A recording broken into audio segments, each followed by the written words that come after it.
Basically, it's fairly simple and fairly straightforward, right?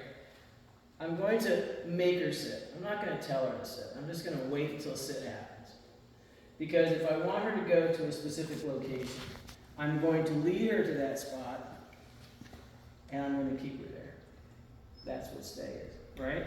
So she's fidgeting around. She's never been on the surface before, and that's fine.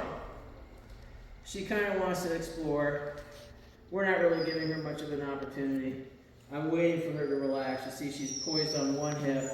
She's kind of getting a little whiny. She's like, why are we doing this? I don't understand this. And that's fine too, because I'm not expecting her to.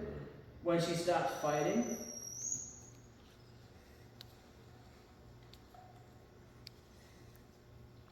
again, I'm just disabling her ability to leave the spot.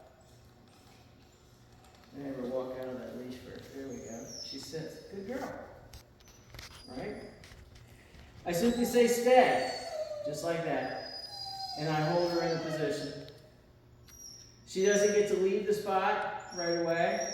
I'm going to hold her for about 10 seconds. And then I'm going to say, okay.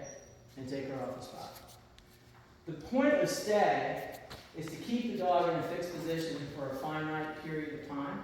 It's not forever. But just like kids, we have to build up the endurance for them to be able to stay for longer periods of time. Okay. So when we introduce stay behavior, we're introducing it at increments of 1 foot and 10 seconds a day, right? So day 1, we're going to do 15, 20 repetitions. They're going to be 1 foot away for 10 seconds before I release the dog. We're going to give her the command kennel. We're going to give her the command here. These are all things she's heard. And then we're simply going to say stay. We're going to do 1 Mississippi up to 10. We're not going to tolerate, I'm not going to address the whiny behavior right now, but we're not going to tolerate it for very long. We do our 1 Mississippi's up to 10.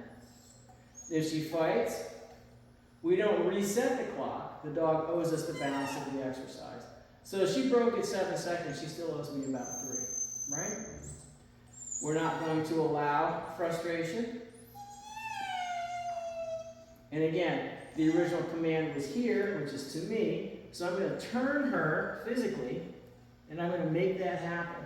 I'm not going to repeat the command, I'm just going to make it happen. She still owes me the balance of the exercise. When we're done, okay, she's invited off the table. Same thing. We repeat this however many successions in a row. And it's going to be a moment, Kendall. Here. Hey, here. Here's to me, sweetheart. There we go. Stay. And again, I'm maintaining light contact with the leash. I'm not choking her. She's not struggling. I'm going to maintain this pressure in order to help kind of anchor her to the spot. And then when she goes to bolt, I can correct her right away by simply stopping her. Right? 10 seconds. 1 Mississippi, 10 Mississippi. Okay. And if you notice, what's happening is not necessarily the stay component. What's happening is I'm not releasing her until I give her the magic word, right? And right now that magic word is okay, okay? And the reason we use that is because it helps the dog differentiate between this thing that I'm doing right now and now I no longer have to do this thing.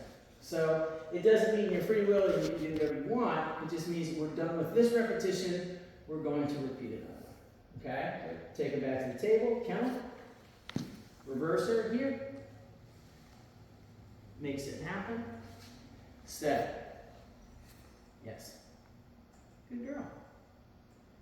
Now you see we get a little bit more compliance, right? When she realizes we frustrated her out of fighting for the most part, right? She's still protesting a little bit because you can hear the little whines, but she's not giving us the big struggle she was giving us before. Because we keep repeating the same thing over and over and over. We release, okay?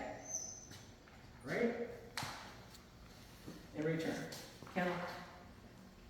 Here. Makes it happen.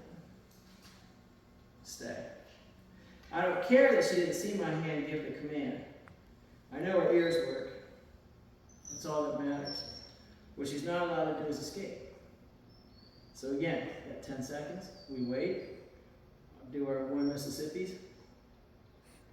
Then when she stops fighting, And 10 seconds have transpired, we release. And at this point in time, because this is our 5th repetition, right?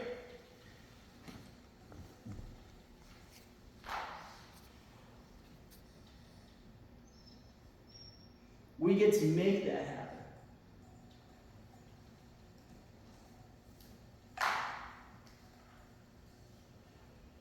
You don't get to escape just because you don't like it.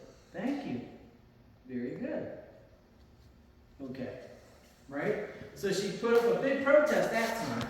And basically, again, same thing. You don't get to do this until I tell you you get to do this. Right? So over the course of time, what she learns is stavings don't move until I'm released. It's not the act of don't move, it's the act of wait. Right? Until someone comes up and says I can go. Okay? Let's give it a shot.